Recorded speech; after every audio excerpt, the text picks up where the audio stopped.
On the stream last night, I hesitated. I said, I don't know who my pick is, but I went with Christopher Bell. I've been going with Christopher Bell week after week after week. I'm like, he's going to win one of these races eventually. And to be fair, I was not really that confident in actually going with Bell this week as my pick. I wanted to go Tyler Reddick, but then I realized if Tyler Reddick wins, then my top four of Byron, Larson, Bell, and Hamlin wouldn't make sense because I then picked Reddick to win. So I went with Christopher Bell, and Christopher Bell got the job done.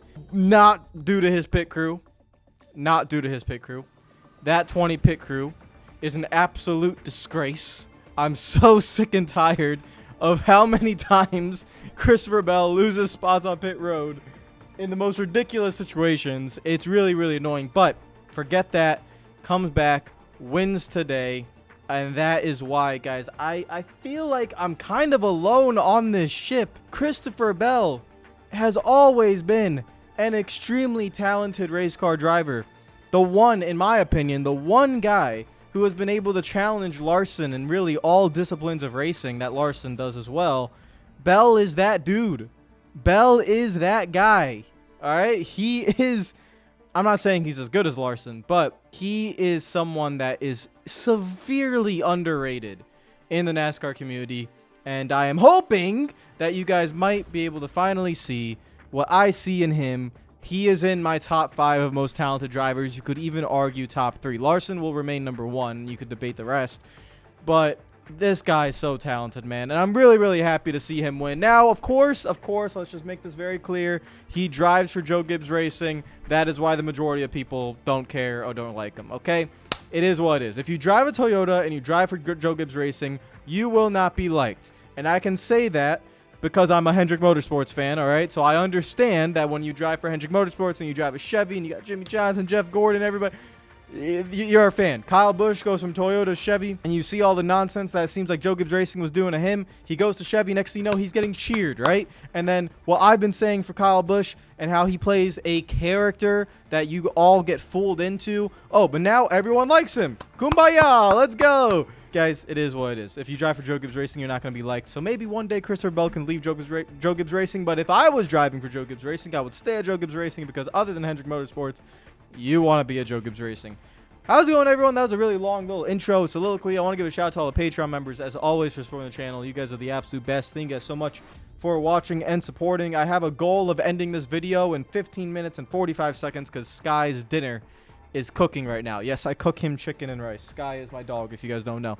He is getting his chicken and rice cooked right now, and it is boiling on the oven or the pot thingy. And so I need to finish this video in 15 minutes and 30 seconds. The timer is ticking. Homestead was today, and in my opinion, this was what we've been waiting for the playoffs. This entire playoff run has kind of been meh. There hasn't been a truly memorable race, in my opinion. Obviously, Talladega was awesome, but Talladega's Talladega. The Roval, which used to be a wild card, isn't really a wild card anymore because of the race car. But you go to Homestead Miami Speedway, a track that has always been fantastic. And even though the car is still struggling a little bit, Homestead, along with, I think, Kansas, are the 2 best mile-and-a-half tracks out there at the moment. But Homestead has been like this for God knows how long. People have not been complaining about Homestead for the last 15 years because Homestead Miami Speedway is a fantastic racetrack. And so today was definitely a very good day. Before we just get into like the real start of the race, you're going to hear a lot of people say like this is why Homestead should be the season finale. And guys, as someone who my first race ever was Homestead Miami Speedway 2009. That was my first NASCAR race that I ever attended. And I meant not watched, attended. Like my first race going was Homestead. Homestead's my home track. I've been there countless times. I was there last year for this exact race. I did not go this year because I'm in Orlando and I didn't want to make the drive down. I'm just going to give you guys my honest opinion. As much as you would love to see Homestead be the season finale, there's 2 things. One, we shouldn't have a season finale. What I mean by that is one race should not decide a championship. I am still hoping someday that changes. But if we do stay with it and whatever, Homestead being the season finale cannot happen right now because the facility is not good enough. And that's just me being completely honest. I was at Phoenix in 2021 And Phoenix's facility, like genuine fan experience, is way better than Homestead. It is not as good as Daytona, but that's because Daytona is insane. If you've never been to Daytona, you got to go Daytona. It's the best racetrack in the country by a country mile. Phoenix is probably number 2 in terms of facilities because NASCAR put a lot of money into Phoenix upgrading those facilities. If Homestead wanted to be the season finale, guys, you would have to update the facilities. I'm sorry, the suites are outdated. The grandstands are outdated. There's nothing to do in the infield. It's just outdated. It's not actually in Miami. Homestead Miami Speedway is in the middle of nowhere by like 3 miles. There's like literally nothing around it, okay? You have to take a road, drive 2 miles, and like you're getting there because when you take that road, the start of the road, you have a Publix, all right? So you go to Publix, you get your pub sub, and then you go down this road where there's nothing, and then you just go into a field of grass and there's a racetrack right there, okay? We need to upgrade Homestead Miami Speedway as a facility before I think it deserves to host the season finale again. Does it deserve to have been taken away? Probably not, but I'm being honest, guys, as someone that has been to Homestead Miami countless times, and someone who has also been to Phoenix and also been to Daytona and Phoenix, Daytona annihilates everything, but Phoenix absolutely annihilates Homestead Miami Speedway in terms of fan experience, okay? So that's what Homestead needs to do in order to get the championship race back. Today's race was awesome. You had basically all the playoff guys were up there. Truex, welcome. You finally showed up. We'll talk about you later. That really sucks. We will also pull up the point standings as soon as they are posted, which at the current moment they are not. I am looking for them right now on Twitter. Matt Weaver has given them to me. Okay, so I have them in front of me, but we will get to that. I'll get the screenshot for you guys because I have it on Twitter. I can't use that screenshot. I'll get the actual screenshot of the points. But today's race was great, right? You had Larson. You had Ryan Blaney. I was not expecting that. I said he was in a must-win situation, but I didn't think he would have the speed. Well, the playoffs do some crazy things, and Ryan Blaney had speed today. Arguably could have won if the race went a little bit differently. We can see how that really went. Like, what if Denny Hamlin didn't really race him as hard? But, of course, it's the playoffs where everyone's going to race hard. Christopher Bell came out of nowhere. Christopher Bell was running in 20th, almost going a lap down. I picked him to win this race, and when I saw that, I was like, what the hell am I thinking? Why did I do that? I don't understand. But yeah, William Byron up there as well, another very consistent day. Tyler Reddick not as strong as I thought he would be. I thought he would be better, but he was okay, but you just got to be better. You can't be running 7th, 6th, 8th. You just can't, right? You got to be running 3rd, 2nd, 1st, and that's what kind of like Ryan Blaney was doing today, where he was battling up there. Kyle Larson had the best car. Kyle Larson was dominating. Stage 2 comes around, and Larson is dominating, but then Larson pushed his car too hard while battling Daniel Suarez, who I think was trying to get his lap back. His tires fell off of a cliff. Ryan Blaney comes to win stage 2. So then Blaney with a great finish in stage 1, a great finish in stage 2. Really, really good for them. Truex running top 5. Denny Hamlin is up there, but kind of using different strategies, but also running top 10. But in terms of the race, Denny Hamlin and Truex are actually worried because Blaney is doing extremely well. Ryan Blaney is finishing 3rd, 2nd and winning a stage 2. That's the worrying part for them.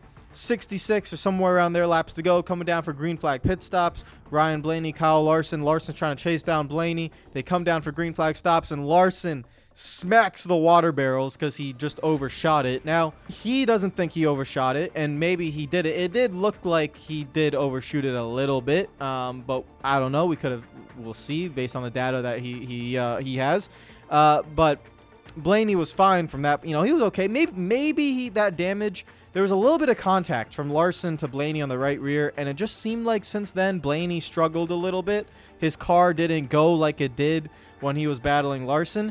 Could it have also been the sun going down the track being in mostly shade? Was it that?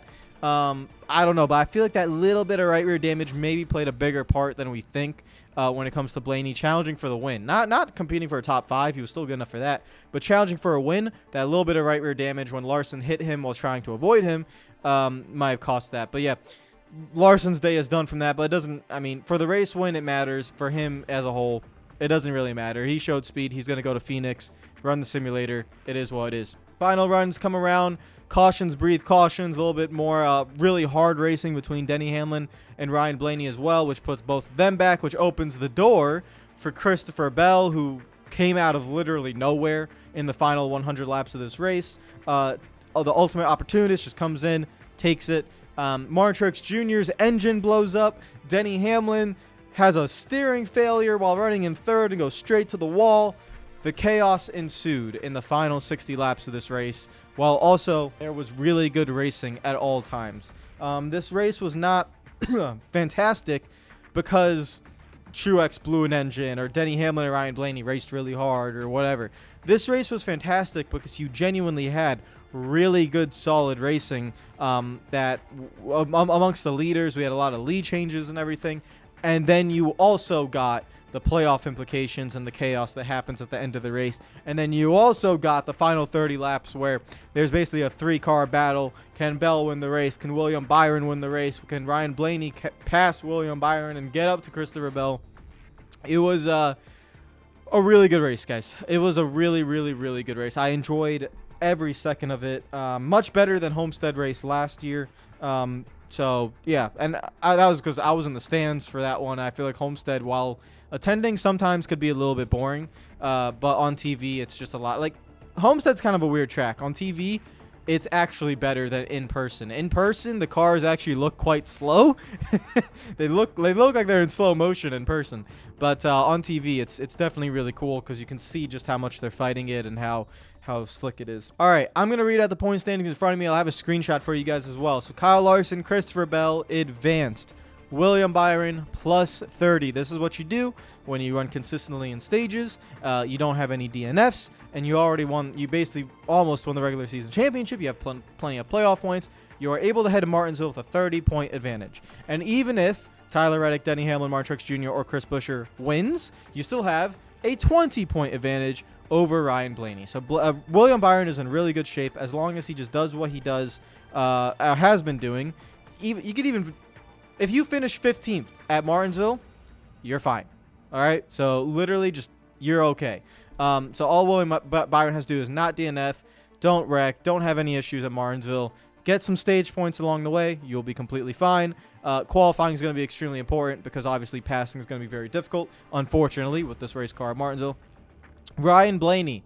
I thought he was in a must-win situation, but remember what I said. Remember, guys, remember. I said crazy things can happen. Someone can DNF. You never know what can happen. Well, 2 of them did. Denny Hamlin, Martin Truex Jr., both with DNFs. That allows Ryan Blaney to leapfrog over them. And even then, if they didn't DNF, he would have been only a few below the cut line or something like that. So he was in good shape for points. And now he heads into Martinsville with an ability to point his way in. However, Truex has been good at Martinsville before, and Denny Hamlin's one of his best tracks is Martinsville. So do not count out that Blaney is going to have to be very, very good at Martinsville and hope that one of Reddick, Hamlin, Truex, and Buescher do not win.